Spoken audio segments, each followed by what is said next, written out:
One of them can investigate you, take that case to a judge, get a warrant, and put you in handcuffs. The other can steal a government's secrets from the far side of the planet, but it has no ordinary power to arrest anyone at all. Both are American. Both are feared. And in the news, in movies, in half the conspiracy theories online, people mix them up constantly. So here's the real question. Why does one country run two of these at the same time? And what actually separates them? This is the FBI versus the CIA. Strip away the mystique, and the split is almost that clean. The FBI faces inward. It's a law enforcement and domestic intelligence agency built to handle crimes and threats inside the United States. The CIA faces outward. It's a foreign intelligence agency built to understand and sometimes quietly shape what happens beyond America's borders. One protects the house. The other studies everything outside it. Now, that's the basic rule, not a perfect border.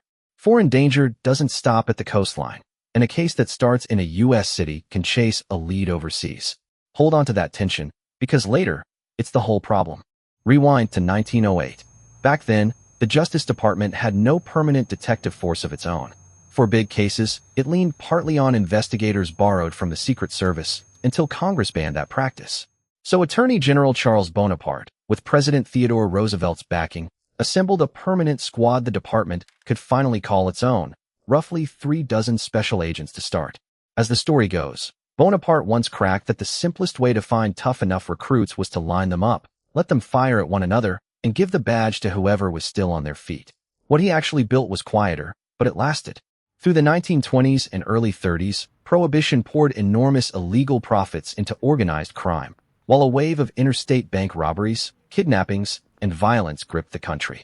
Hunting down the era's most notorious criminals put the Bureau on the front page.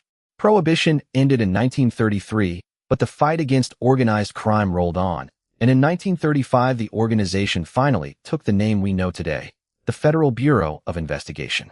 Standing over almost all of it was one towering, deeply controversial figure, J. Edgar Hoover, who ran the FBI for nearly 50 years. Under Hoover, the Bureau chased mobsters, but it also poured resources into watching political activists and Americans it simply considered dangerous. That's the first clue that these agencies were never only about catching criminals. And the cases only got bigger. The FBI has chased Depression-era bank robbers, cracked open corporate fraud that erased billions in savings, investigated the killings of civil rights workers in the segregated South, and, decades later, stood at the center of the response to the September 11th attacks. Today, the Bureau is headquartered in Washington, D.C., runs more than 50 field offices across the country, hundreds of smaller satellite offices, and a network of legal attaché posts inside U.S. embassies overseas. It employs roughly 38,000 people, and here's the part the movies get wrong. Most of them aren't agents kicking in doors. They're intelligence analysts, forensic scientists, linguists, cyber experts, accountants, the quiet machine behind the badge. And when the FBI shows up on a major case, it doesn't automatically shove the local police aside. Depending on the crime and the jurisdiction, federal, state, and local investigators often end up working the same case together. On any given day, that might mean a cyber breach, a terror plot, a corrupt official, or a foreign spy on American soil. The CIA was born out of a catastrophe. On the morning of December 7, 1941, the United States was caught completely off guard at Pearl Harbor. The lesson was harsh. America's intelligence had been scattered across rival departments, with no permanent, peacetime agency whose job was to gather it all into a single national picture. So in 1947, after a short-lived Central Intelligence Group, a permanent agency was created to make sure America would never be caught like that again. Its targets, hostile governments, terrorism, weapons of mass destruction, and the shifting dangers of a nervous world. Call it spying, because much of it is. But the CIA never just watched.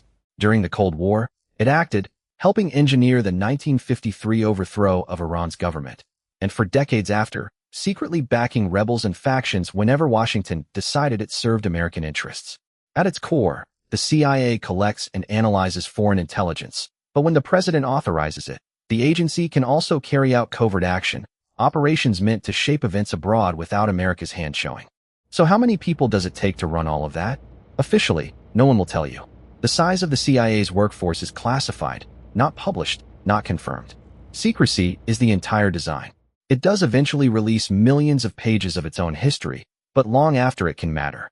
Its home is Langley, Virginia, And while some of its officers do operate undercover in other countries, plenty never leave a desk, analysts, scientists, and technical experts piecing together a picture of the world one fragment at a time. And when its work touches Americans, it operates under specific legal rules and oversight, not on a whim. So do these two actually work together? This is where it gets complicated. People have written whole books about the feud between them. On paper, the relationship is close. Threats like terrorism, drug networks, and organized crime don't respect that neat line between inside and outside, so intelligence is supposed to flow between them.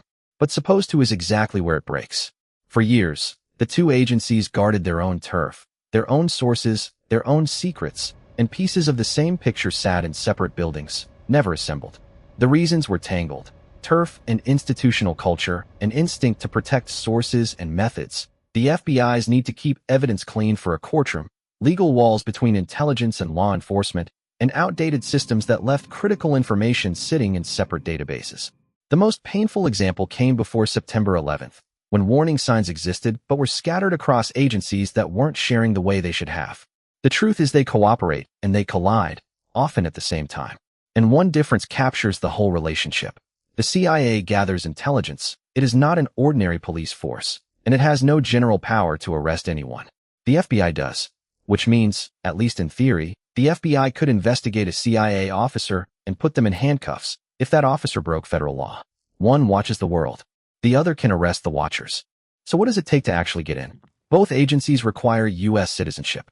To become an FBI special agent, you generally need to be at least 23, hold a bachelor's degree, bring real professional experience, and enter duty before you turn 37, with only limited exceptions. Clear that, and the testing begins. A fitness standard of pull-ups, a 300-meter sprint, push-ups, and a mile-and-a-half run, followed by medical exams, an exhaustive background check, a polygraph, and a security clearance. Survive all of it, and you still owe 18 weeks at the FBI Academy in Quantico. The process is long, intrusive, and deliberately difficult, and many applicants are screened out along the way. The CIA is every bit as selective, but there's no single mold. What it asks for depends entirely on the role. Some want specialized education, others deep technical expertise, and languages, judgment, and discretion can matter enormously. Every serious applicant faces background, polygraph, medical, and psychological evaluation. And not everyone there is a spy. An operations officer running sources in the field, an analyst who may never leave headquarters, and a technical specialist each follow a completely different path before they're trusted with anything real. But the hardest requirement isn't on any form. For a CIA officer, it's secrecy. The agency tells applicants to be discreet, to share their interest only carefully with close friends and family, and never to post about it publicly or on social media. And it doesn't end when you're hired. Some officers can say openly where they work, others can't, depending on their assignment and cover. And even the ones who can name their employers still can't discuss the classified heart of the job with anyone who isn't cleared, including the people they love. Read between the lines, and you can see the shape of the life. Compartmentalized, guarded, sometimes spent pulling apart a thread on the other side of the world, with no one at home able to know what you did that day. The FBI trades that isolation for a different weight. Agents can share more of their lives, but not all of it. Active cases and classified work stay locked away. And the job puts you face to face with violence, with the aftermath of people's worst days, with sudden travel and schedules that swallow holidays whole. You carry the things you see home with you, whether you're allowed to talk about them or not. Neither path comes without a cost. They're just dangerous in different currencies, one to your secrecy, one to your peace. And the pay? It's a federal salary that shifts with your role, experience, and assignment, with benefits, and senior or specialized positions can reach 6 figures. Solid, respectable, and nothing like the tailored suits and sports cars Hollywood likes to sell. So FBI versus CIA, which one wins? That's the wrong question. It's like asking whether your eyes or your hands are more important.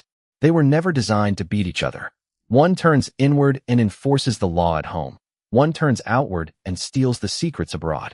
Remember, the FBI already existed when the CIA was born. And when Congress created that new spy agency in 1947, it did something deliberate. It refused to give it police powers, subpoena powers, or any ordinary authority to arrest. Keeping foreign intelligence separate from the power to knock on your door meant no single agency could hold all of it at once. That same separation also drew the messy boundary the two have spent nearly 8 decades negotiating. That argument is the answer. You don't need two because one isn't enough. You need to because no free country should ever trust just one with all of it.